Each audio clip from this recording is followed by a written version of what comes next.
Yeah, that's correct, Eric and Netta. Today, the city engineer of Oceanside walked me through part of that damage that the pier received, along with what's left of the old Ruby's Diner. I can tell you, just walking through part of that damage, seeing all the burnt debris, the piles of insulation and broken glass on that pier.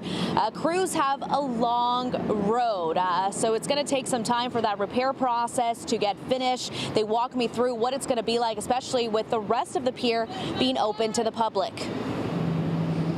Sets of gates set up already that are a little bit of ways away from the actual damage, and this is where the contractor will be working, so we can keep the contractor separated from the public at this point. We don't plan on closing the pier down for any length of time. If we have to close it for any reason, it'd probably just be an hour or two. The idea is to keep the pier open for the use and enjoyment of the public.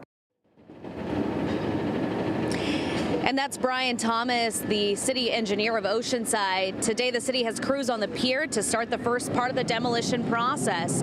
Crews will be installing scaffolding sets. This is equipment that will help prevent any burnt or toxic debris from falling into the water, making sure the ocean and marine life is protected.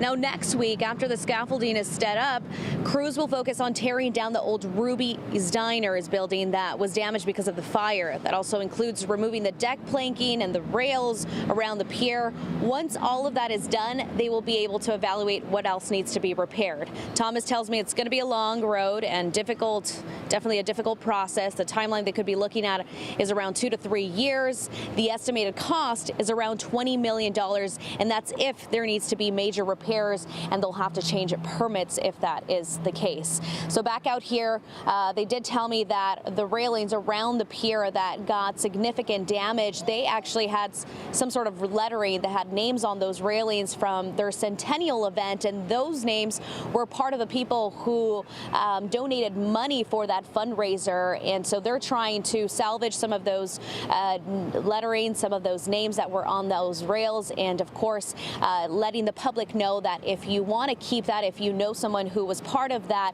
centennial event, they are trying to salvage them. That's latest here in Oceanside. I'm Regina Urita, CBS 8.